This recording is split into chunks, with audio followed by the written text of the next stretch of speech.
রহস্যময় পারিবারিক অ্যাডভেঞ্চার। মাধুরীর বয়ান। হ্যালো বন্ধুরা, আমার নাম মাধুরী দাস। আমার বয়স ৩৯ বছর।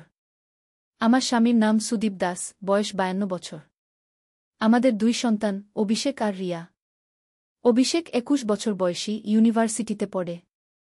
রিয়া ১৪ বছর বয়সী, নবম শ্রেণীতে পড়ে। অদ্ভুত ফেসবুক স্ট্যাটাস। আজ সকালে ফোন চেক করতে গিয়ে দেখি অনেক মেসেজ এসেছে।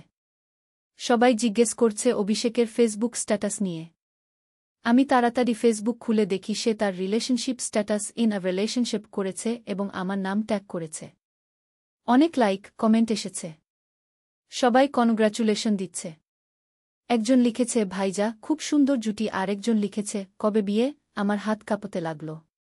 অভিষেককে ফোন করে জিজ্ঞেস করলাম, এটা কি করেছিস? সে বলল, সত্যি বলেছি মা, আমি তোমার সাথে রিলেশনশিপে আছি। আমি বললাম, সবাই দেখছে। সে বলল, দেখুক। আমি চাই সবাই জানুক তুমি আমার প্রেমিকা। সন্ধ্যায় বাড়ি এসে সে আমাকে বলল, মা, আজ অনেক বন্ধু ফোন করেছে। সবাই বলেছে তুমি খুব সুন্দর। আমি ভাগ্যবান। আমার মুখ লাল হয়ে গেল। সে বলল, এখন আমাদের রিলেশনশিপ অফিসিয়াল। আমি তোমাকে ভালোবাসি, তুমি আমার গার্লফ্রেন্ড হয়ে যাও। তারপর আমরা বিয়ে করব। ফেসবুকে এখনও নোটিফিকেশন আসছিল। আমি ভাবছিলাম এই পোস্ট ডিলিট করব নাকি রাখব। রহস্যের গভীরে। কিন্তু পরের দিন সকালে যা ঘটল সেটা আরও অদ্ভুত। অভিষেক আমার কাছে এসে বলল, মা, আমি কাল রাতে একটা স্বপ্ন দেখেছি। স্বপ্নে দেখলাম আমাদের পুরনো বাড়ির তলায় একটা গুপ্ত কক্ষ আছে। আমি হেসে বললাম, স্বপ্ন তো স্বপ্নই, এসব নিয়ে ভেবো না। কিন্তু অভিষেক বলল, না মা, স্বপ্নটা খুব স্পষ্ট ছিল। আমি দেখলাম যে সেই কক্ষে আমাদের পরিবারের একটা পুরনো রহস্য লুকানো আছে। এই কথা শুনে আমার মনটা অস্থির হয়ে উঠল। কারণ আমার মনে পড়ে গেল আমার শাশুড়ি মা একবার বলেছিলেন যে আমাদের এই বাড়িতে কোনো এক সময় একটা বড় ধনসম্পদ লুকানো ছিল। কিন্তু সেই সময় আমি এসব কথায় কান দেইনি।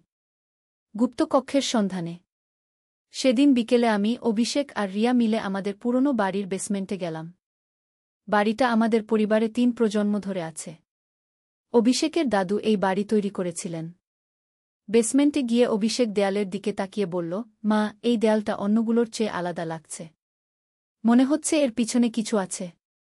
আমি ভালো করে দেখলাম। সত্যিই দেয়ালটা একটু আলাদা। ইটের রং আর বুনোটে পার্থক্য আছে। রিয়া বলল, মা, আমরা কি এই দেয়ালটা একটু খুঁড়ে দেখতে পারি? আমি বললাম, আগে তোমার বাবাকে বলি। উনি এলে আমরা সবাই মিলে দেখব। স্বামীর প্রতিক্রিয়া। সন্ধ্যায় সুদীপ অফিস থেকে এসে যখন আমরা সব কিছু বললাম, প্রথমে সে হেসে বলল, এসব কি সব বাজে কথা? স্বপ্নের কথা বিশ্বাস করে তোমরা এখন খনন কাজ শুরু করবে? কিন্তু অভিষেক বলল, বাবা, শুধু স্বপ্ন নয়, দেয়ালটা সত্যিই আলাদা। তুমি একবার দেখে এসো। সুদীপ বাধ্য হয়ে বেসমেন্টে গেল। ফিরে এসে সে বলল, সত্যিই দেয়ালটা একটু আলাদা। তবে এখনই কিছু করার দরকার নেই। সপ্তাহান্তে আমরা একটু খোঁজখবর নিই। রহস্যের সমাধান। শনিবার সকালে আমরা সবাই মিলে বেসমেন্টে গেলাম। সুদীপ একটা হাতুড়ি নিয়ে এসেছিল। সে দেয়ালে হাতুড়ি দিয়ে টোকা দিল। আশ্চর্য! দেয়ালের একটা অংশ থেকে ফাঁকা আওয়াজ এলো। আমার হৃদয় দ্রুত স্পন্দিত হতে লাগল। সুদীপ আস্তে আস্তে দেয়ালের সেই অংশটুকু ভাঙতে শুরু করল। কিছুক্ষণ পর একটা ছোট দরজার মতো খোলা অংশ দেখা গেল। টর্চলাইট জ্বালিয়ে ভিতরে তাকালাম। সত্যিই সেখানে একটা ছোট কক্ষ আছে। আমরা সবাই একসাথে ভিতরে ঢুকলাম। অবিশ্বাস্য আবিষ্কার। গুপ্তকক্ষে ঢুকে যা দেখলাম তা সত্যিই অবিশ্বাস্য। সেখানে একটা পুরনো কাঠের বাক্স রাখা আছে। বাক্সের উপর লেখা আছে, দাস পরিবারের ধনসম্পদ, ১৯২৫ সাল। বাক্স খুলে দেখি এর ভিতরে রয়েছে পুরনো সোনার গয়না, কিছু রূপার মুদ্রা, আর সবচেয়ে গুরুত্বপূর্ণ, আমাদের পারিবারিক ইতিহাসের একটা ডায়েরি। ডায়েরিতে লেখা আছে যে অভিষেকের প্রপিতামহ ছিলেন একজন স্বাধীনতা সংগ্রামী। তিনি এই ধনসম্পদ লুকিয়ে রেখেছিলেন যাতে ভবিষ্যৎ প্রজন্ম কঠিন সময়ে এর সাহায্য নিতে পারে। পারিবারিক বন্ধন। সেদিন রাতে আমাদের পুরো পরিবার একসাথে বসে ডায়েরিটা পড়লাম। জানলাম আমাদের পূর্বপুরুষদের অনেক গৌরবময় ইতিহাস। অভিষেক বলল, মা, এই আবিষ্কারের জন্য আমি তোমার কাছে কৃতজ্ঞ। তুমি না থাকলে আমরা কখনোই এই পারিবারিক ঐতিহ্য খুঁজে পেতাম না। রিয়া বলল, দিদিভাই, তুমি যে মায়ের সাথে রিলেশনশিপ স্ট্যাটাস দিয়েছিলে সেটা কি এই কারণে? অভিষেক হেসে বলল, হ্যাঁ, আমি জানতাম যে মায়ের সাথে আমার সম্পর্ক সবচেয়ে গভীর। তিনি আমার সবচেয়ে ভালো বন্ধু, গাইড এবং অনুপ্রেরণা। যদিও ফেসবুকের ব্যাপারটা ছিল একটা ইনোসেন্ট প্র্যাঙ্ক, কিন্তু এর মাধ্যমে আমি চেয়েছিলাম সবাইকে বলতে যে পৃথিবীতে মায়ের মতো আর কোনো মানুষ নেই। নতুন অ্যাডভেঞ্চারের শুরু। এই ঘটনার পর আমাদের পরিবারে একটা নতুন উৎসাহ এসেছে। আমরা ঠিক করেছি যে আমাদের পারিবারিক ইতিহাস নিয়ে আরও গবেষণা করব। ডায়েরিতে উল্লেখ আছে যে আমাদের অন্য কয়েকটি স্থানেও কিছু গুরুত্বপূর্ণ জিনিস লুকানো আছে। অভিষেক বলল, মা, এই গ্রীষ্মের ছুটিতে আমরা সবাই মিলে আমাদের গ্রামের বাড়িতে যাব। সেখানেও নিশ্চয়ই কিছু রহস্য আছে। আমি বললাম, হ্যাঁ, এটা একটা দারুণ আইডিয়া। আমাদের পুরো পরিবার একসাথে এই রহস্য উন্মোচনের যাত্রায় যাব। পারিবারিক ঐক্য। সেদিন রাতে খাবার টেবিলে বসে আমি বুঝতে পারলাম যে পারিবারিক বন্ধন কতটা শক্তিশালী। অভিষেকের সেই মজার ফেসবুক স্ট্যাটাস থেকে শুরু করে এই অবিশ্বাস্য আবিষ্কার পর্যন্ত সব কিছুই আমাদের পরিবারকে আরও কাছে এনেছে। সুদীপ বলল, মাধুরী, তোমার সন্তানেরা তোমাকে ভীষণ ভালোবাসে। অভিষেকের সেই স্ট্যাটাসটা দেখে আমিও বুঝেছি যে একজন মায়ের স্থান কতটা উঁচুতে। রিয়া বলল, মা, আমিও চাই আমার মতো একটা মেয়ে হতে যে তার পরিবারের জন্য এত কিছু করতে পারে। অভিষেকের আসল পরিকল্পনা। রাতে শোবার আগে অভিষেক আমার কাছে এসে বলল, মা, আমি তোমাকে একটা কথা বলি। আমি সত্যিই সেই স্বপ্ন দেখেছিলাম। কিন্তু ফেসবুক স্ট্যাটাসের ব্যাপারটা ছিল একটা পরিকল্পনা। আমি অবাক হয়ে জিজ্ঞেস করলাম, মানে? অভিষেক বলল, আসলে আমি লক্ষ্য করেছিলাম যে আমাদের পরিবারের সবাই খুব ব্যস্ত হয়ে পড়েছি। আমরা একসাথে সময় কাটানোর সুযোগ পাচ্ছি না। তাই আমি ভাবলাম এমন কিছু করি যাতে আমরা সবাই একসাথে একটা অ্যাডভেঞ্চারে যেতে পারি। আমি তাকে জড়িয়ে ধরলাম। বললাম, তুমি সত্যিই খুব চালাক। তোমার এই পরিকল্পনার জন্য আমাদের পরিবার অনেক কিছু জানতে পারল এবং আরও কাছে এলো। ভবিষ্যতের পরিকল্পনা। পরের কয়েকদিন আমরা আমাদের পারিবারিক ইতিহাস নিয়ে আরও জানার চেষ্টা করলাম। আমাদের বয়স্ক আত্মীয়দের সাথে যোগাযোগ করলাম। তাদের কাছ থেকে জানলাম আরও অনেক রোমাঞ্চকর গল্প। অভিষেকের দাদি আমাদের বললেন, তোমাদের দাদু জীবিত থাকতে বলতেন যে আমাদের পরিবারে একটা ঐন্দ্রজালিক শক্তি আছে। যারা এই পরিবারের মানুষদের সত্যিকারের ভালোবাসে, তারা অবশ্যই পরিবারের লুকানো রহস্য খুঁজে বের করতে পারবে। এই কথা শুনে আমার চোখে জল এসে গেল।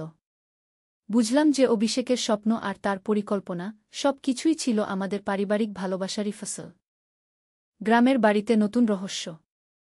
1 মাস পর আমরা সবাই মিলে আমাদের গ্রামের বাড়িতে গেলাম। সেখানে গিয়ে আরও একটা অবিশ্বাস্য ব্যাপার ঘটল। আমাদের গ্রামের বাড়ির পুকুরের পাড়ে একটা পুরনো বটগাছ আছে। সেই গাছের নিচে অভিষেক আবার কিছু একটা খুঁজে পেল। এবার পেলাম একটা পুরনো মানচিত্র। মানচিত্রে দেখানো আছে আমাদের জেলার বিভিন্ন স্থানে আরও কিছু গুপ্তধন লুকানো আছে। রিয়া উৎসাহিত হয়ে বলল, মা, এবার আমাদের একটা পুরো ট্রেজার হান্টিং অ্যাডভেঞ্চার হবে। আমি বললাম, হ্যাঁ, কিন্তু আমাদের সাবধানে এগোতে হবে। এই রহস্যগুলো হয়তো আমাদের পূর্বপুরুষেরা কোনো বিশেষ কারণে লুকিয়ে রেখেছিলেন। পারিবারিক ঐতিহ্যের মূল্য। এই পুরো অভিজ্ঞতার মধ্য দিয়ে আমি বুঝেছি যে পারিবারিক বন্ধন আর ঐতিহ্য কতটা মূল্যবান। অভিষেকের সেই মজার ফেসবুক স্ট্যাটাস থেকে শুরু করে আমাদের এই অবিশ্বাস্য আবিষ্কার, সব কিছুই আমাদের পরিবারকে একসুতো বেঁধেছে। আজ যখন আমি এই গল্পটা বলছি, তখনও আমার মনে হয় সব কিছুই স্বপ্নের মতো। কিন্তু সত্যি হচ্ছে, পরিবারের ভালোবাসা আর একটাই পারে যে কোনো রহস্যের সমাধান করতে। নতুন যাত্রার শুরু। আমাদের পরিবার এখন একটা নতুন যাত্রা শুরু করেছে। আমরা ঠিক করেছি যে আমাদের পারিবারিক ইতিহাস নিয়ে একটা বই লিখব। অভিষেক ইতিহাস নিয়ে পড়াশোনা করছে, তাই সে এই প্রজেক্টে নেতৃত্ব দিচ্ছে। রিয়া বলল, মা, আমিও এই প্রজেক্টে সাহায্য করতে চাই। আমি আঁকতে পারি, তাই আমি আমাদের পূর্বপুরুষদের ছবি এঁকে দেব। সুদীপ বলল, আমি আমাদের আবিষ্কৃত জিনিসগুলোর ফটোগ্রাফি আর ডকুমেন্টেশনের দায়িত্ব নেব। শেষ কথা। আজ যখন আমি পিছনে তাকাই, তখন মনে হয় অভিষেকের সেই ছোট্ট প্র্যাঙ্কটাই আমাদের পরিবারে একটা বিপ্লব এনে দিয়েছে। আমরা শুধু একটা গুপ্তধন খুঁজে পাইনি, বরং আমাদের পারিবারিক বন্ধনকে আরও মজবুত করেছি। পরিবারের প্রতিটি সদস্য এখন আগের চেয়ে অনেক কাছে। আমরা একসাথে সময় কাটাই, একসাথে পরিকল্পনা করি, আর একসাথে স্বপ্ন দেখি। যারা এই গল্প শুনছেন, তাদের বলতে চাই, পারিবারিক ভালোবাসাই জীবনের সবচেয়ে বড় ধনসম্পদ। আর সেই ভালোবাসা থেকেই জন্ম হয় অসাধারণ সব অ্যাডভেঞ্চার আর আবিষ্কারের। আমাদের অ্যাডভেঞ্চার এখনও শেষ হয়নি। আগামী মাসে আমরা সেই মানচিত্র অনুসরণ করে নতুন কিছু খোঁজার পরিকল্পনা করছি। কে জানে, হয়তো আরও অবিশ্বাস্য কিছু আবিষ্কার অপেক্ষা করছে আমাদের জন্য। রাতের গোপন আলোচনা। সেদিন রাতে যখন সবাই ঘুমিয়ে পড়েছে, আমি আর সুদীপ বিছানায় শুয়ে কথা বলছিলাম। সুদীপ বলল, মাধুরী, তুমি কি বিশ্বাস করো যে এই সব ঘটনা সত্যিই কোনো অলৌকিক শক্তির কারণে হচ্ছে? আমি বললাম, জানি না। তবে অভিষেকের স্বপ্ন এবং তারপরে এই আবিষ্কার, এটা নিছক কাকতালীয় মনে হচ্ছে না। সুদীপ বলল, আমার মনে হচ্ছে আমাদের পূর্বপুরুষেরা সত্যিই কোনো বিশেষ কারণে এইসব লুকিয়ে রেখেছিলেন। হয়তো তারা জানতেন যে একদিন আমাদের এর প্রয়োজন হবে। আমি উঠে জানালার কাছে গিয়ে বাইরে তাকালাম। পূর্ণিমার চাঁদ উঠেছে। আমার মনে পড়ল আমার শাশুড়ি মা বলতেন যে পূর্ণিমার রাতে আমাদের বাড়ির চারপাশে একটা বিশেষ শক্তি অনুভব করা যায়। হঠাৎ করে আমি দেখলাম বেসমেন্টের জানালা দিয়ে একটা অদ্ভুত নীল আলো বের হচ্ছে। আমি সুদীপকে ডাকলাম, দেখো তো, ওই আলোটা কি? সুদীপ উঠে এসে দেখল। তার চোখ বড় হয়ে গেল। বলল, এটা কি ব্যাপার? আমরা তো বেসমেন্টের কোনো লাইট জ্বালিয়ে রাখিনি। রাতের অভিযান। আমরা দুজনে চুপি চুপি বেসমেন্টে নামলাম। গিয়ে দেখলাম সেই গুপ্ত কক্ষের ভিতর থেকে নীল আলো বের হচ্ছে। আলোটা অদ্ভুত রকম মৃদু আর শান্তিদায়ক। কক্ষে ঢুকে দেখলাম যে আলোটা আসছে সেই পুরনো ডায়েরি থেকে। ডায়েরির পাতাগুলো যেন নিজে নিজেই জ্বলছে। আমি কাঁপা গলায় বললাম, সুদীপ, এটা কি হচ্ছে? সুদীপ সাহস করে ডায়েরিটা তুলে নিল। সাথে সাথে আলো আরও উজ্জ্বল হয়ে উঠল। এবার আমরা দেখতে পেলাম ডায়েরির পাতায় নতুন কিছু লেখা দেখা দিচ্ছে। নতুন লেখায় দেখলাম, যখন পরিবারের সবাই একসাথে থাকবে, তখনই এই রহস্যের সম্পূর্ণ সমাধান পাওয়া যাবে। তোমাদের যাত্রা এখনও শেষ হয়নি।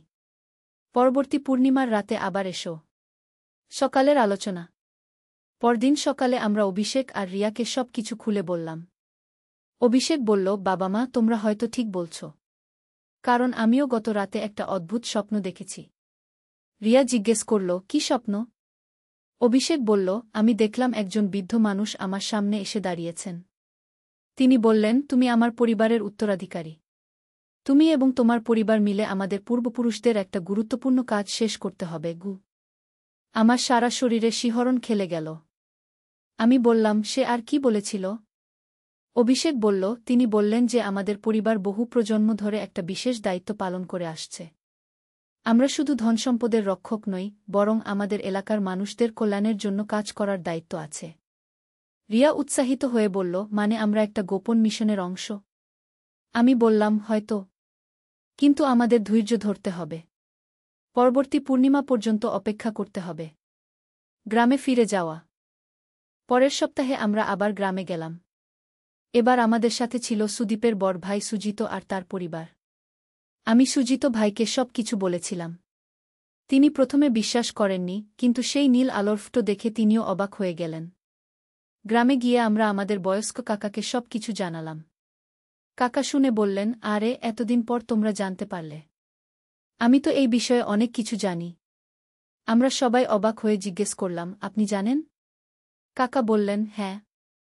আমাদের পরিবার প্রায় ১০০ বছর ধরে এই এলাকার দরিদ্র মানুষদের সাহায্য করে আসছে। তোমাদের দাদু প্রতি পূর্ণিমার রাতে সেই গুপ্ত ধনসম্পদ থেকে কিছু নিয়ে গরিব মানুষদের মধ্যে বিতরণ করতেন। আসল রহস্য উন্মোচন। কাকা আরও বললেন, কিন্তু তোমাদের দাদু মারা যাওয়ার পর এই কাজ বন্ধ হয়ে গেছে। কারণ আমরা জানতাম না যে ধনসম্পদ কোথায় লুকানো আছে। আমি জিজ্ঞেস করলাম, তাহলে এখন কি করতে হবে? কাকা বললেন, তোমাদের সেই কাজ চালিয়ে নিয়ে যেতে হবে। আগামী পূর্ণিমার রাতে তোমরা সেই গুপ্ত কক্ষে যাবে। সেখানে তোমাদের পূর্বপুরুষদের আত্মা তোমাদের সাথে কথা বলবেন। তারা তোমাদের বলবেন কিভাবে এই কাজ করতে হয়। অভিষেক বলল, কাকু, এটা কি বিপজ্জনক? কাকা হেসে বললেন, না বাবা। তোমাদের পূর্বপুরুষেরা তোমাদের মন্দ কিছু করবেন না। তারা শুধু চান যে তাদের ভালো কাজ চালিয়ে নিয়ে যাও। পূর্ণিমার রাতের প্রস্তুতি। পরবর্তী পূর্ণিমা আসার আগে আমরা অনেক প্রস্তুতি নিলাম। আমরা আমাদের এলাকার দরিদ্র পরিবারগুলোর একটা তালিকা তৈরি করলাম। কে কে সাহায্যের প্রয়োজন আছে সেটা খোঁজ নিলাম। অভিষেক বলল, মা, আমি ভাবছি আমরা শুধু টাকা না দিয়ে শিক্ষা আর স্বাস্থ্যসেবার ব্যবস্থাও করতে পারি। রিয়া বলল, হ্যাঁ, আমরা একটা ছোট স্কুল খোলার কথাও ভাবতে পারি। সুদীপ বলল, এটা খুবই ভালো আইডিয়া। আমাদের পূর্বপুরুষেরা নিশ্চয়ই খুশি হবেন। পূর্ণিমার রাতের অভিজ্ঞতা। অবশেষে পূর্ণিমার রাত এলো। আমরা 4 জনে সেই গুপ্ত কক্ষে গেলাম। রাত 12টার সময় আবার সেই নীল আলো দেখা দিল। এবার আলোটা আরও উজ্জ্বল। আর আমরা দেখতে পেলাম যে আলোর মধ্যে একটা মানুষের অবয়ব ফুটে উঠছে। একজন বৃদ্ধ মানুষ আমাদের সামনে দাঁড়ালেন। তার চেহারা দেখে মনে হল তিনি অভিষেকের দাদুর মতো। তিনি মৃদু গলায় বললেন, আমি তোমাদের প্রপিতামহ রমেশ চন্দ্র দাস। আমি খুশি যে তোমরা আমাদের পারিবারিক দায়িত্ব সম্পর্কে জানতে পেরেছ। আমার গলা বসে গিয়েছিল। কোনো কথা বলতে পারছিলাম না। প্রপিতামহ আরও বললেন, এই ধনসম্পদ শুধু তোমাদের নিজেদের জন্য নয়। এটা দিয়ে তোমাদের সমাজের কল্যাণ করতে হবে। পূর্বপুরুষের নির্দেশনা। প্রপিতামহ অভিষেককে দেখিয়ে বললেন, তুমি এই পরিবারের নতুন প্রতিনিধি। তোমার উপর দায়িত্ব পড়েছে এই কাজ চালিয়ে নিয়ে যাওয়ার। অভিষেক কাপা গলায় জিজ্ঞেস করল, প্রপিতামহ, আমি কি করব? প্রপিতামহ বললেন, প্রতি পূর্ণিমার রাতে তুমি এখানে আসবে। এই কক্ষে আরও অনেক গুপ্ত সম্পদ আছে। সেগুলো দিয়ে তুমি দরিদ্রদের সাহায্য করবে। কিন্তু মনে রাখবে, কখনো নিজেদের প্রয়োজনের বেশি নেবে না। আমি জিজ্ঞেস করলাম, আমরা কিভাবে বুঝব কোনো পরিবারের সবচেয়ে বেশি সাহায্য প্রয়োজন? প্রপিতামহ মৃদু হেসে বললেন, মাধুরী, তুমি একজন মা। একজন মায়ের হৃদয় সবচেয়ে ভালো বুঝতে পারে কার সাহায্য প্রয়োজন। তোমার অন্তর যাকে দেখে কাঁদবে সেই পরিবারকেই সবার আগে সাহায্য করবে। রিয়া জিজ্ঞেস করল, প্রপিতামহ, আমি কি করতে পারি? প্রপিতামহ বললেন, তুমি ছোটদের শিক্ষা দেওয়ার ব্যবস্থা করবে। আমাদের এলাকার অনেক শিশু স্কুলে যেতে পারে না। তাদের জন্য একটা বিনামূল্যে স্কুল তৈরি করতে হবে। নতুন পরিকল্পনা। প্রপিতামহের আত্মা মিলিয়ে যাওয়ার আগে আরও বললেন, মনে রাখবে, এই কাজ গোপনে করতে হবে। কেউ যেন জানতে না পারে যে তোমাদের কাছে এত সম্পদ আছে। অন্যথায় মানুষ লোভী হয়ে যাবে। তারপর তিনি দেয়ালের একটা গোপন অংশ দেখিয়ে বললেন, এখানে আরও অনেক সম্পদ লুকানো আছে। প্রযোজনম তো নিয়ে কাজ করবে। আলো মিলিয়ে যাওয়ার পর আমরা সেই গোপন অংশটা খুলে দেখলাম। সত্যিই সেখানে আরও অনেক সোনা, রূপা আর পুরনো দুর্লভ জিনিসপত্র আছে। প্রথম সেবা কার্যক্রম। পরের সপ্তাহে আমরা আমাদের প্রথম সেবা কার্যক্রম শুরু করলাম। আমাদের পাড়ার কাজের মেয়ে রিতার বাবা অসুস্থ হয়ে পড়েছিলেন। তাদের চিকিৎসার টাকা নেই। আমি গোপনে রিতার মাকে হাসপাতালের সব খরচ দিয়ে দিলাম। বললাম যে এটা আমাদের পুরনো জমানো টাকা। অভিষেক আমাদের এলাকার 10টা দরিদ্র পরিবারের বাচ্চাদের জন্য বইখাতা কিনে দিল। রিয়া তার বন্ধুদের নিয়ে একটা ছোট শিক্ষা কেন্দ্র খুলল। সে পাড়ার ছোট বাচ্চাদের বিনামূল্যে পড়াশোনা শেখাতে শুরু করল। সুদীপ আমাদের এলাকার রাস্তাঘাট মেরামতের জন্য টাকা দিল। অপ্রত্যাশিত প্রতিক্রিয়া। আমাদের এই কাজের খবর পুরো এলাকায় ছড়িয়ে পড়ল। মানুষ ভাবতে শুরু করল যে আমরা কোনো লটারি জিতেছি বা হঠাৎ করে অনেক টাকা পেয়েছি। কিছু মানুষ আমাদের কাছে এসে সরাসরি টাকা চাইতে শুরু করল। এই পরিস্থিতি আমাদের জন্য বেশ কঠিন হয়ে উঠল। একদিন আমাদের পাড়ার সর্দার সাহেব আমাদের বাড়িতে এসে বললেন, দাস সাহেব, আপনাদের অবস্থা তো মনে হচ্ছে হঠাৎ খুব ভালো হয়েছে। আমাদের পাড়ার উন্নতির জন্য আরও কিছু করতে পারেন না? সুদীপ সাবধানে বলল, সর্দার সাহেব, আমরা যতটুকু পারি ততটুকুই করছি। আমাদের তো সীমিত আয়। কিন্তু সর্দার সাহেব সন্তুষ্ট হলেন না। তিনি বললেন, আপনারা লুকাচ্ছেন কিছু। একসাথে এতগুলো পরিবারকে সাহায্য করা সম্ভব নয় সাধারণ আয় দিয়ে। নতুন কৌশল। সেদিন রাতে আমাদের পারিবারিক বৈঠক হল। আমরা সবাই চিন্তায় পড়ে গেলাম। অভিষেক বলল, আমাদের কৌশল বদলাতে হবে। আমরা সরাসরি সাহায্য না করে বিভিন্ন সংস্থার মাধ্যমে সাহায্য করতে পারি। রিয়া বলল, আমি একটা এনজিও খোলার কথা ভাবছি। সেই নামে আমরা সব কাজ করব। আমি বললাম, এটা ভালো আইডিয়া। এতে আমাদের পরিচয় গোপন থাকবে। সুদীপ বলল, আমি আমার এক কলেজের বন্ধুর সাথে কথা বলব। সে এনজিও রেজিস্ট্রেশনের কাজ করে। এনজিও গঠন। 1 মাসের মধ্যে আমরা উজ্জ্বল ভবিষ্যৎ ফাউন্ডেশন নামে একটা এনজিও রেজিস্ট্রেশন করালাম। এনজিওর প্রেসিডেন্ট করলাম সুদীপকে, সেক্রেটারি অভিষেক, আর আমি আর রিয়া হলাম সদস্য। এনজিওর নামে আমরা একটা ব্যাংক অ্যাকাউন্ট খুললাম। সেই গুপ্ত সম্পদ থেকে কিছু সোনা বিক্রি করে টাকা জমা দিলাম। এবার আমরা আরও বড় পরিসরে কাজ শুরু করলাম। শুধু আমাদের এলাকায় নয়, আশেপাশের কয়েকটা গ্রামেও আমাদের সেবা কার্যক্রম বিস্তার করলাম। বিশেষ স্কুল প্রকল্প।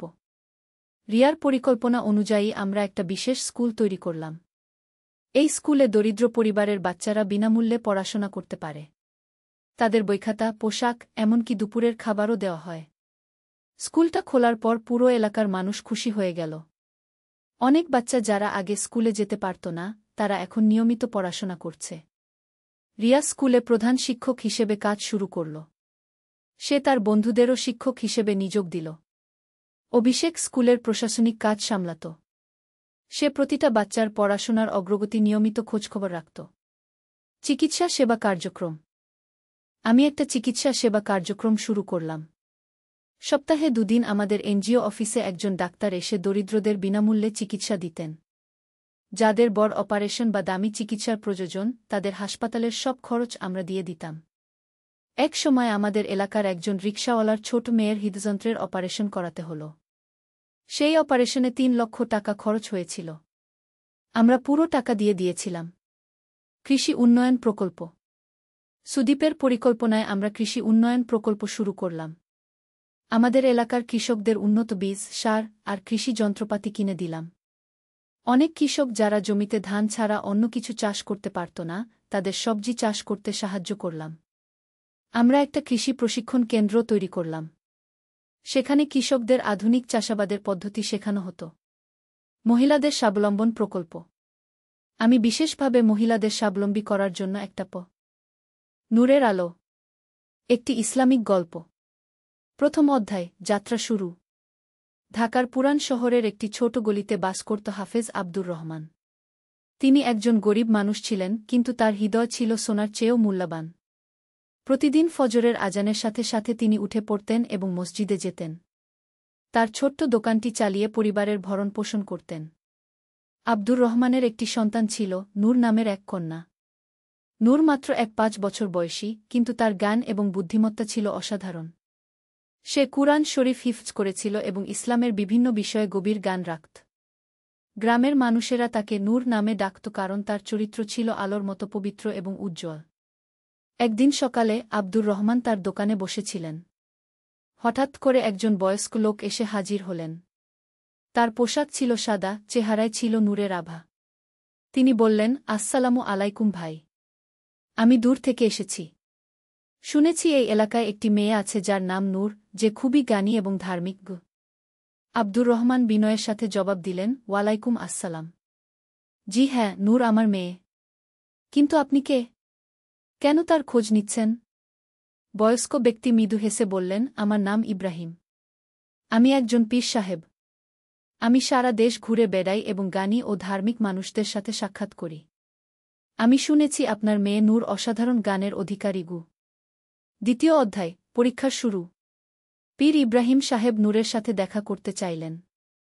আব্দুর রহমান তার মেয়েকে ডাকলেন। নূর এসে সালাম দিল এবং পীর সাহেবের পায়ে হাত দিয়ে সম্মান প্রদর্শন করল। পীর সাহেব নূরকে দেখে মুগ্ধ হয়ে গেলেন। তার চেহারায় ছিল নম্রতা এবং বিনয়, চোখে ছিল জ্ঞানের আলো। তিনি বললেন, মা নূর, আমি তোমাকে কিছু প্রশ্ন করতে চাই। তুমি কি উত্তর দিতে পারবে? নূর বিনীতভাবে বলল, জি পীর সাহেব, আল্লাহ তায়ালা যতটুকু জ্ঞান দিয়েছেন সেই অনুযায়ী চেষ্টা করব। পীর সাহেব প্রথম প্রশ্ন করলেন, ইসলামের সবচেয়ে গুরুত্বপূর্ণ জিনিস কি? নূর চিন্তা করে বলল, পীর সাহেব, ইসলামের সবচেয়ে গুরুত্বপূর্ণ জিনিস হল তাওহীদ, অর্থাৎ আল্লাহর একত্বে বিশ্বাস।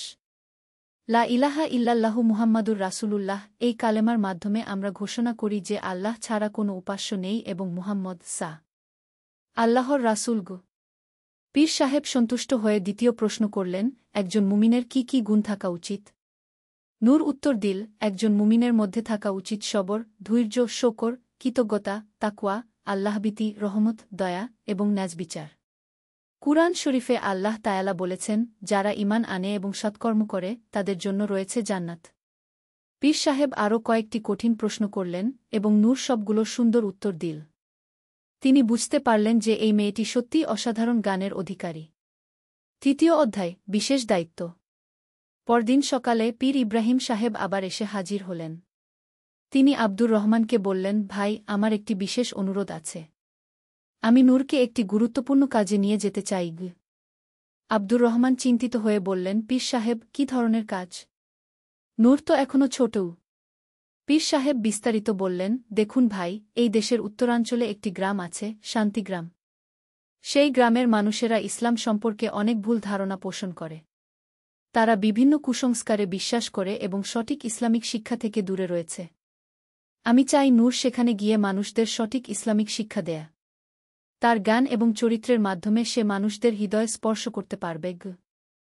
আব্দুর রহমান দ্বিধায় পড়ে গেলেন। একদিকে তার মেয়েকে দূরে পাঠাতে মন চাচ্ছিল না, অন্যদিকে এটি একটি মহৎ কাজ। তিনি নূরকে ডেকে সব কথা বললেন। নূর শুনে বলল, আব্বু, আমি যেতে চাই।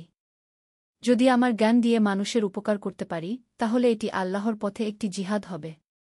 রাসূল শাহ বলেছেন, যে ব্যক্তি কোনো গুরুত্বপূর্ণ জ্ঞান লুকিয়ে রাখে, তাকে আল্লাহ তায়ালা কিয়ামতের দিন আগুনের লাগাম পরাবেন। আব্দুর রহমান তার মেয়ের কথা শুনে গর্বিত হলেন। তিনি বুঝলেন যে নূর সত্যিই একটি বিশেষ আমানত। তিনি অনুমতি দিলেন। চতুর্থ অধ্যায়, শান্তিগ্রামের পথে। নূর এবং পীর ইব্রাহিম সাহেব শান্তিগ্রামের উদ্দেশ্যে রওয়ানা হলেন। পথে তারা অনেক গ্রাম পার হলেন। প্রতিটি জায়গায় নূর দেখল যে মানুষেরা বিভিন্ন সমস্যায় জর্জরিত, কেউ দারিদ্র্যে, কেউ রোগে, কেউ পারস্পরিক বিরোধে। একটি গ্রামে তারা রাত্রিযাপন করলেন। সেখানে দেখা হল আমিনা নামের এক বিধবা মহিলার সাথে। তার 3টি ছোট সন্তান এবং সে খুবই দরিদ্র। নূর তার অবস্থা দেখে মন খারাপ হয়ে গেল। নূর আমিনা আপাকে বলল, আপা, আপনার অবস্থা দেখে আমার মন খারাপ হয়ে গেছে। কিন্তু জানেন, আল্লাহ তায়ালা কুরআনে বলেছেন, যে আল্লাহর উপর ভরসা করে, আল্লাহ তার জন্য একটি পথ বের করে দেন এবং এমন জায়গা থেকে রিজিক দেন যার কথা সে কল্পনাও করতে পারে না। নূর আমিনা আপাকে বিভিন্ন দোয়া শিখিয়ে দিল এবং তাকে সাহস দিল। তার সাথে কথা বলে আমিনা আপার মনে নতুন শক্তি এসে গেল। পরদিন সকালে নূর এবং পীর সাহেব যাত্রা অব্যাহত রাখলেন। পথে পীর সাহেব নূরকে বললেন, মা নূর, তুমি খেয়াল কর, তোমার ছোট্ট একটা কথা কেমন আমিনা আপার মনে শান্তি এনে দিয়েছে। এটাই হল ইসলামের শক্তি। ইসলাম শুধু নামাজ রোজার মধ্যে সীমাবদ্ধ নয়, বরং এটি মানুষের পূর্ণাঙ্গ জীবন ব্যবস্থা। পঞ্চম অধ্যায়, শান্তিগ্রামে পৌঁছানো। 3 দিন পরে তারা শান্তিগ্রামে পৌঁছালেন। গ্রামটি পাহাড়ের পাদদেশে অবস্থিত, খুবই সুন্দর প্রাকৃতিক পরিবেশ। কিন্তু গ্রামে প্রবেশ করার পর তারা দেখলেন যে মানুষের মধ্যে অনেক সমস্যা রয়েছে। গ্রামের মানুষেরা তাদের সন্দেহের দৃষ্টিতে দেখল। তারা ভাবল এরা বাইরে থেকে এসেছে, হয়তো কোনো ফায়দা লোটার জন্য। গ্রামের মোড়ল করিম মিয়া এসে তাদের সাথে দেখা করলেন। তিনি জিজ্ঞেস করলেন, আপনারা কারা? এখানে কেন এসেছেন? পীর সাহেব বিনীতভাবে বললেন, ভাই, আমরা ইসলামিক শিক্ষা প্রচারের জন্য এসেছি। এই মেয়েটি নূর খুবই জ্ঞানী। সে আপনাদের কুরআন হাদিসের সঠিক শিক্ষা দিতে পারবে। করিম মিয়া একটু রাগান্বিত হয়ে বললেন, দেখুন, আমরা মুসলমান। আমাদের ধর্মকর্ম সম্পর্কে আমরা জানি। আমাদের কোনো বাইরের শিক্ষার দরকার নেই। নূর নম্রভাবে বলল, চাচা, আমরা আপনাদের কোনো সমালোচনা করতে আসিনি। আমরা শুধু জ্ঞান ভাগাভাগি করতে চাই। রাসূল শাহ বলেছেন, জ্ঞান অর্জন করা প্রতিটি মুসলিম নরনারীর উপর ফরজ। আমরা চীনে গিয়ে হলেও জ্ঞান অর্জন করতে হবে। করিম মিয়া নূরের কথা শুনে কিছুটা শান্ত হলেন। তিনি বললেন, ঠিক আছে, আপনারা থাকতে পারেন। কিন্তু আমাদের মানুষেরা রাজি হবে কিনা জানি না। ষষ্ঠ অধ্যায়, প্রাথমিক বাধা। নূর এবং পীর সাহেব গ্রামের মসজিদে থাকার ব্যবস্থা করলেন। প্রথম কয়েকদিন খুবই কঠিন গেল। গ্রামের বেশিরভাগ মানুষ তাদের এড়িয়ে চলত। একদিন নূর দেখল যে গ্রামের মহিলারা একটি অসুস্থ শিশুর জন্য তাবিজ-কবচ ব্যবহার করছে। নূর তাদের কাছে গিয়ে জিজ্ঞেস করল, আপনারা কি করছেন? একজন মহিলা বলল, এই শিশুটি অসুস্থ। আমরা তার জন্য তাবিজ দিয়েছি যেন জিনভূতের উপদ্রব থেকে রক্ষা পায়। নূর বিনীতভাবে বলল, আপনারা ইসলামে তাবিজ-কবচ ব্যবহার করা শিরক। আল্লাহ তায়ালা কুরআনে বলেছেন, যদি আল্লাহ তোমাকে কোনো কষ্টে ফেলেন, তাহলে আল্লাহ ছাড়া আর কেউ সেই কষ্ট দূর করতে পারে না। চলুন, আমরা এই শিশুর জন্য দোয়া করি এবং চিকিৎসকের কাছে নিয়ে যাই। মহিলারা প্রথমে রাগ করল, কিন্তু নূরের নম্র আচরণ দেখে তারা শান্ত হল। নূর তাদের কুরআনের কিছু আয়াত শিখিয়ে দিল যা অসুখের জন্য পড়া যায়। সপ্তম অধ্যায়, প্রথম সাফল্য। কয়েকদিন পরে অলৌকিক ঘটনা ঘটল। নূরের দোয়া এবং সঠিক চিকিৎসার ফলে সেই অসুস্থ শিশু সুস্থ হয়ে উঠল। এই ঘটনা গ্রামে ছড়িয়ে পড়ল এবং মানুষেরা নূরের প্রতি আস্থা রাখতে শুরু করল। একদিন সন্ধ্যায় কয়েকজন গ্রামবাসী মসজিদে এসে নূরের সাথে কথা বলতে চাইল। তারা বলল, নূর আপা, আমরা আপনার কাছে ইসলাম সম্পর্কে জানতে চাই। নূর খুব খুশি হল। সে তাদের নিয়ে একটি হালকা চালিয়ে বসল। প্রথমে সে আল্লাহর পরিচয় নিয়ে কথা বলল। দেখুন ভাই বোনেরা, নূর বলল, আল্লাহ তায়ালা আমাদের সৃষ্টিকর্তা। তিনি আমাদের ভালোবাসেন মায়ের চেয়েও বেশি। তিনি আমাদের জন্য সূর্য, চাঁদ, তারা, নদী, পাহাড় সব কিছু সৃষ্টি করেছেন। তিনি আমাদের দিয়েছেন বুদ্ধি, বিবেক এবং পছন্দের ক্ষমতা। একজন লোক জিজ্ঞেস করল, তাহলে আল্লাহ আমাদের কেন পরীক্ষা করেন? কেন দুঃখ কষ্ট দেন? নূর উত্তর দিল, এটি একটি খুব গুরুত্বপূর্ণ প্রশ্ন। আল্লাহ তায়ালা আমাদের পরীক্ষা করেন আমাদের ঈমান যাচাই করার জন্য। যেমন সোনাকে আগুনে পুড়িয়ে খাঁটি করা হয়, তেমনি আমাদের ঈমানকেও পরীক্ষার মাধ্যমে শক্তিশালী করা হয়। কুরআনে আল্লাহ বলেছেন, আর আমি অবশ্যই তোমাদেরকে পরীক্ষা করব কিছু ভয়, ক্ষুধা এবং জানমাল ও ফসলের ক্ষতির মাধ্যমে। কিন্তু সবরকারীদের সুসংবাদ দাও। অষ্টম অধ্যায়, গভীর শিক্ষা। দিন দিন নূরের চারপাশে মানুষের ভিড় বাড়তে থাকল। সে প্রতিদিন মসজিদে বসে বিভিন্ন বিষয়ে আলোচনা করত। একদিন একজন যুবক এসে বলল, নূর আপা, আমার মনে একটা প্রশ্ন আছে। আমি মাঝে মাঝে খারাপ কাজের দিকে আকৃষ্ট হই। এটা কি পাপ? নূর বুঝতে পারল যে এটি একটি সূক্ষ্ম প্রশ্ন। সে বলল, দেখো ভাই, মানুষের মনে খারাপ চিন্তা আসা স্বাভাবিক। রাসূল শাহ বলেছেন, আল্লাহ আমার উম্মতের মনের খারাপ চিন্তা ক্ষমা করে দিয়েছেন, যতক্ষণ না তারা সেই কাজ করে বা মুখে বলে। গুরুত্বপূর্ণ বিষয় হল, খারাপ চিন্তা এলে সেটা থেকে আল্লাহের কাছে আশ্রয় চাওয়া এবং ভালো কাজে মনোযোগ দেওয়া। যুবকটি আরও জিজ্ঞেস করল, তাহলে আমি কিভাবে নিজেকে পাপ থেকে রক্ষা করব? নূর বলল, প্রথমত নিয়মিত নামাজ পড়। নামাজ পাপ থেকে রক্ষা করে। দ্বিতীয়ত, ভালো সঙ্গী নির্বাচন কর। রাসূল শাহ বলেছেন, মানুষ তার বন্ধুর ধর্মের উপর থাকে। তৃতীয়ত, সর্বদা আল্লাহকে স্মরণ কর। চতুর্থত, কুরআন তেলাওয়াত কর এবং তার অর্থ বোঝার চেষ্টা কর। নবম অধ্যায়, পারিবারিক সমস্যার সমাধান। কয়েক সপ্তাহ পরে গ্রামের একটি বড় সমস্যার সমাধানের জন্য নূরের কাছে আসা হল। দুই ভাই, রশিদ এবং খালিদ, সম্পত্তি নিয়ে মারাত্মক বিরোধে জড়িয়ে পড়েছিল। তারা একে অপরের সাথে কথা বলা বন্ধ করে দিয়েছিল এবং বিষয়টি আদালত পর্যন্ত গড়াতে চলেছিল। গ্রামের লোকেরা নূরকে বলল, আপা, আপনি যদি এই দুই ভাইয়ের সমস্যার সমাধান করতে পারেন, তাহলে আমরা বুঝব যে আল্লাহ সত্যিই আপনার সাথে আছেন। নূর প্রথমে রশিদের সাথে আলাদা কথা বলল। রশিদ রাগে অগ্নিশর্মা হয়ে বলল, নূর আপা, খালিদ আমার সাথে খুবই অন্যায় করেছে। বাবার সম্পত্তিতে আমার ন্যায্য অধিকার সে দিচ্ছে না। নূর শান্তভাবে বলল, রশিদ ভাই, আপনার রাগ বুঝতে পারছি। কিন্তু জানেন, আল্লাহ তায়ালা কুরআনে বলেছেন, যে ব্যক্তি তার রাগ সংযত রাখে, আল্লাহ তাকে ভালোবাসেন। আর রাসূল সাঃ বলেছেন, শক্তিশালী সে নয় যে অন্যকে কুস্তিতে হারায়, বরং শক্তিশালী সে যে রাগের সময় নিজেকে নিয়ন্ত্রণ করতে পারে। এরপর নূর খালিদের সাথে কথা বলল। খালিদও তার নিজের যুক্তি দিল। নূর ধৈর্যের সাথে দুই পক্ষের কথা শুনল। তারপর নূর একদিন দুই ভাইকে একসাথে ডাকল। সে বলল, রশিদ ভাই, খালিদ ভাই, আপনারা দুজনেই আমার কাছে এসেছেন। এটাই প্রমাণ করে যে আপনারা সমাধান চান। কিন্তু আপনারা কি জানেন, ভাই ভাইয়ের সম্পর্ক সম্পত্তির চেয়ে অনেক বেশি মূল্যবান? নূর কুরআনের একটি আয়াত তেলাওয়াত করল, মুমিনরা তো পরস্পর ভাই ভাই। সুতরাং তোমরা তোমাদের দুই ভাইয়ের মধ্যে সংশোধন করে দাও। তারপর সে বলল, আপনাদের বাবা কি চাইতেন যে তার মৃত্যুর পরে তার দুই প্রিয় সন্তান একে অপরের শত্রু হয়ে যাক? আপনাদের বাচ্চারা কি চাইবে যে তাদের চাচামামা তাদের পরিবার থেকে দূরে থাকুক? দুই ভাইয়ের চোখে পানি এসে গেল। তারা বুঝতে পারল যে সম্পত্তির লোভে তারা সবচেয়ে গুরুত্বপূর্ণ জিনিস, ভাইয়ের ভালোবাসা, হারাতে বসেছে। নূর তাদের ইসলামিক উত্তরাধিকার আইন অনুযায়ী সম্পত্তি ভাগ করার পদ্ধতি বুঝিয়ে দিল। সে বলল, ইসলামের সম্পত্তি বণ্টনের একটি স্পষ্ট নিয়ম আছে। আল্লাহ নিজেই কুরআনে এই নিয়ম দিয়েছেন। এই নিয়ম মেনে চললে কোনো বিরোধ থাকে না। দুই ভাই একে অপরের কাছে ক্ষমা চাইল এবং আলিঙ্গন করল। গ্রামবাসীরা এই দৃশ্য দেখে মুগ্ধ হয়ে গেল। তারা বুঝল যে নূরের মধ্যে সত্যিই বিশেষ কিছু আছে। দশম অধ্যায়, নারী শিক্ষার প্রসার। নূরের প্রভাবে গ্রামে ধীরে ধীরে পরিবর্তন আসতে লাগল। কিন্তু একটি বিষয়ে এখনও সমস্যা ছিল, মেয়েদের শিক্ষা। গ্রামের অনেক মানুষ মনে করত যে মেয়েদের বেশি পড়াশোনার দরকার নেই। একদিন নূর গ্রামের মহিলাদের সাথে আলাদা বৈঠক করল। সেখানে এসেছিল রহিমা আপা, ফাতেমা আপা, খাদিজা আপা এবং আরও অনেকে। নূর তাদের বলল, আপারা, আমি আপনাদের একটা কথা বলতে চাই। ইসলামে নারী পুরুষের সমান মর্যাদা পেয়েছে জ্ঞান অর্জনের ক্ষেত্রে। রাসূল শাহ বলেছেন, জ্ঞান অর্জন করা প্রতিটি মুসলিম নরনারীর উপর ফরজ, এখানে নারী পুরুষের কোনো পার্থক্য করা হয়নি। রহিমা আপা বলল, কিন্তু নূর, আমাদের সমাজে মেয়েরা বেশি পড়ালেখা করলে বিয়েশাদিতে সমস্যা হয়। নূর উত্তর দিল, আপা, এটি একটি ভুল ধারণা। ইসলামের ইতিহাস দেখুন। আমাদের প্রিয় নবীজির স্ত্রী হরত আয়েশা ছিলেন একজন বড় আলেম। তার কাছে থেকে হাজারো সাহাবী হাদিস শিখেছেন। হরত ফাতেমা ছিলেন অত্যন্ত জ্ঞানী।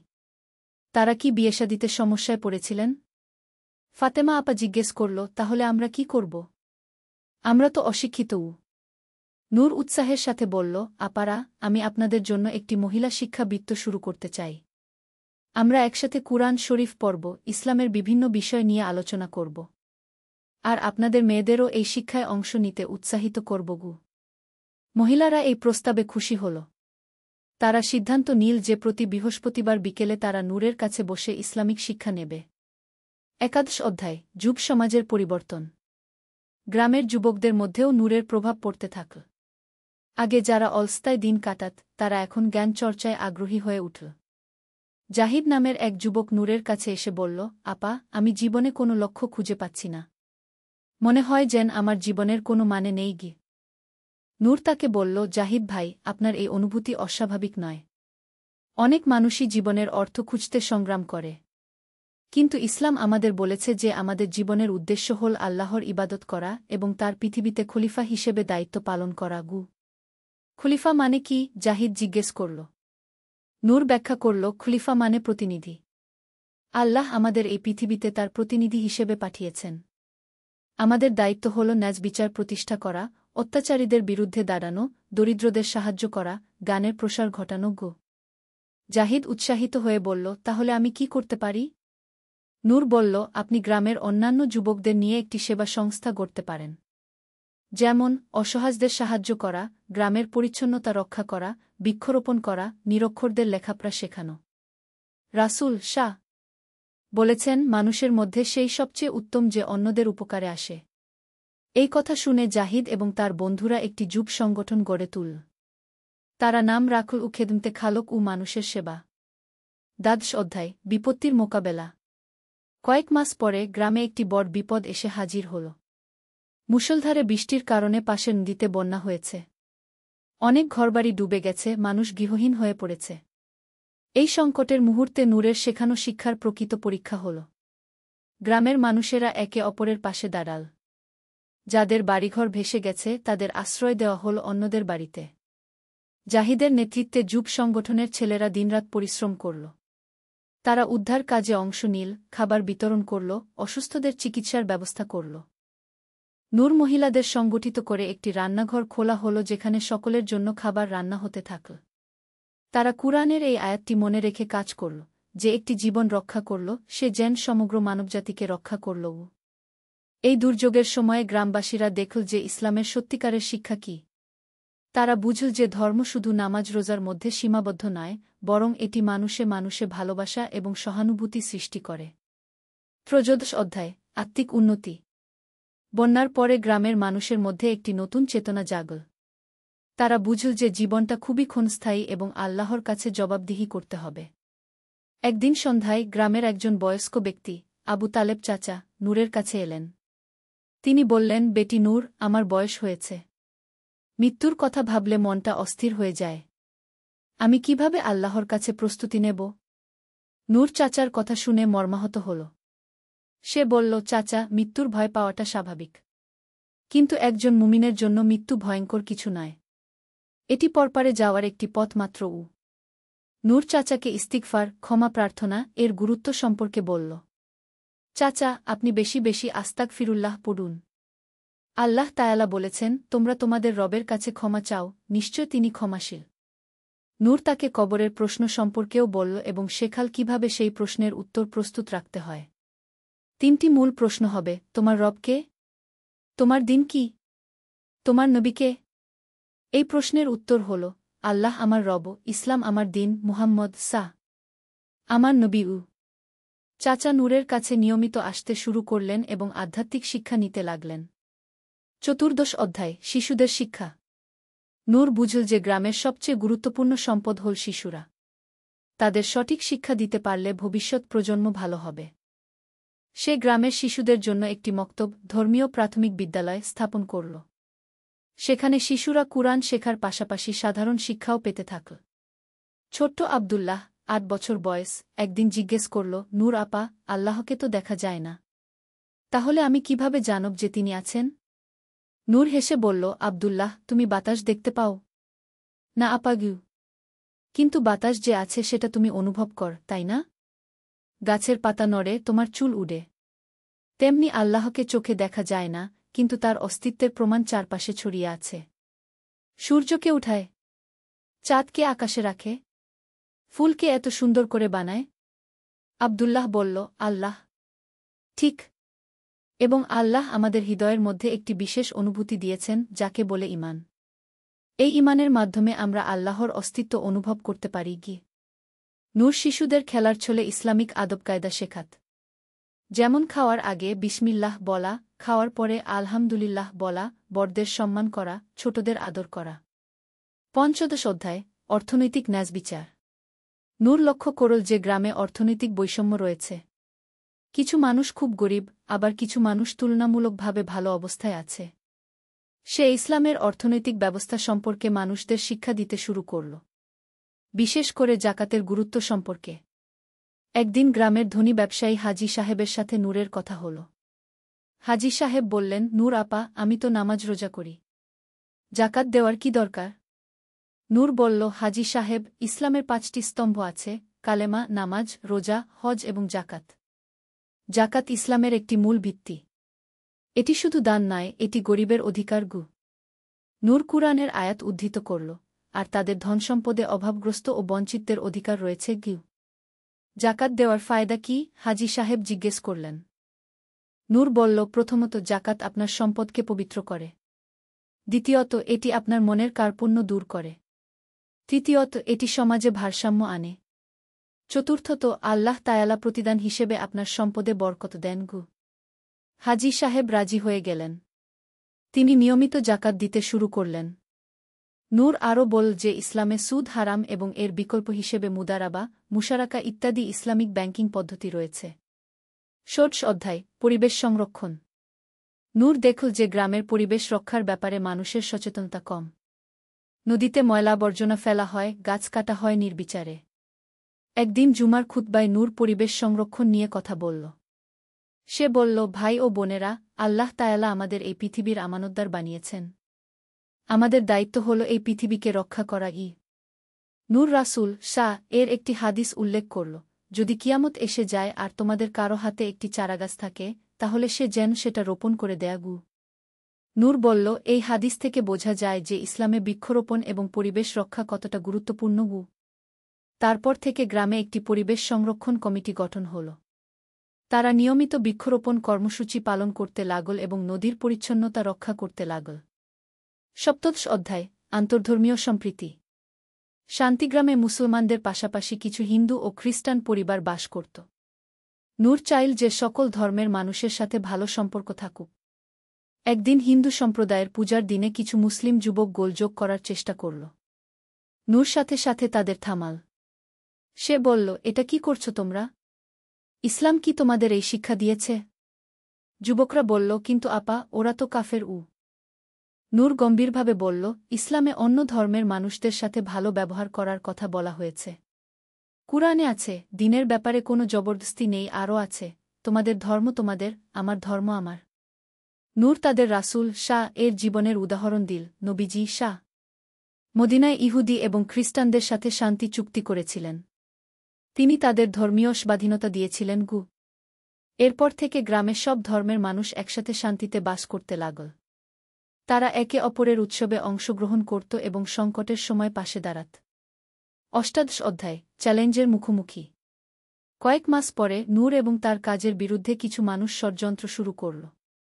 পাশের গ্রামের একজন পীর হুজুর সাহেব নূরের জনপ্রিয়তায় ঈর্ষান্বিত হয়ে পড়েছিল। সে শান্তিগ্রামে এসে কিছু মানুষকে বলল, দেখুন, এই মেয়েটা নাকি ইসলাম শেখায়, কিন্তু মেয়েদের দ্বারা পুরুষদের ইসলাম শেখা ঠিক নয়। কিছু গোঁড়া মানুষ তার কথায় প্রভাবিত হল। তারা নূরের বিরুদ্ধে প্রচারণা চালাতে শুরু করল। একদিন নূর দেখল যে কিছু মানুষ তার দার্শে ধর্মীয় আলোচনায় আসা বন্ধ করে দিয়েছে। সে মনে মনে দুঃখ পেল।